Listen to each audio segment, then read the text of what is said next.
जी हाँ, नमस्कार। आपका हमारे इस चैनल पर हार्दिक स्वागत है। सबसे महत्वपूर्ण उत्तर प्रदेश का विभाग पूर्वांचल का सियासी गणित क्या है, क्या ओपिनियन पोल है, क्या 164 सीटों का इस वक्त का रुझान है। ध्यान से इस वीडियो को शुरू से अंत तक देखिएगा, क्योंकि पूर्वांचल एक ऐसा एरिया है जहाँ इस क्षेत्र से कोई पार्टी जीतती है तो उसकी सरकार सुनिश्चित हो जाती है कि यूपी में बनेगी ही बनेगी। फिलहाल 2017 में 164 सीटों में से इस क्षेत्र में भारतीय जनता पार्टी ने 115 सीटों पर कब्जा किया। हालांकि 2017 के समय सिचुएशन अलग थी और आज की सिचुएशन अलग है। कोरोना महामारी के कारण, बेरोजगारी के कारण कुछ सिचुएशन अवश्य ही बदली है, लेकिन इसका कितना फायदा विपक्षी पार्टियों को होगा ये भी देखने वाली बात होगी। लेकिन कुछ आंकड़े आपके सामने प्रस्तुत कर रहे हैं हम। आपको बता दें कि 2017 में जहां भारतीय जनता पार्टी को बम्पर सीटें मिली थी, 2012 में एसपी को यानी समाजवादी पार्टी को यहाँ से एक तरफा बहुमत मिला था। 102 सीटें यहाँ पर मिली थी, 22 सीटें बीएसपी को, 17 सीटें बीजेपी को और कांग्रेस को 15 और अन्य के हाथ में 8 सीटें गई थी। अगर 2017 की बात करें तो एसपी को 17, बीएसपी को 14, अन्य के खाते में 2 और अन्य के खाते में 16 सीटें गई थी। यानी 2017 में भारतीय जनता पार्टी ने प्रचंड बहुमत प्राप्त किया था। वहीं 2007 की बात करें तो बीएसपी 85 सीटों पर रही थी, एसपी पार्टी 48 सीटों पर, बीजेपी 13 सीटों पर, कांग्रेस 9 सीटों पर और अन्य 4 सीटों पर।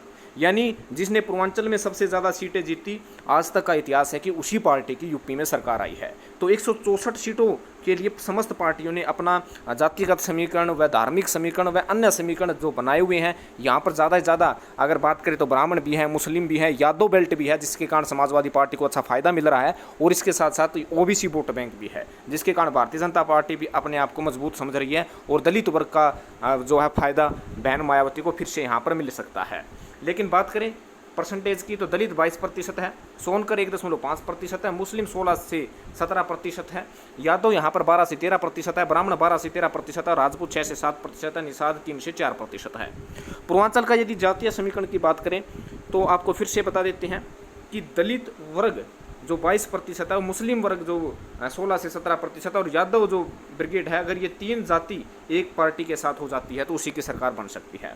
दलित और यादव पर कहीं ना कहीं समाजवादी पार्टी अपने तुर्क के इक्के फेंक रही है। वही ब्राह्मण व राजपूत पर कहीं ना कहीं जो भारतीय जनता पार्टी है पिछली बार की तरह अपनी जो वोट बैंक को मजबूत करती हुई नज़र अवश्य आ रही है।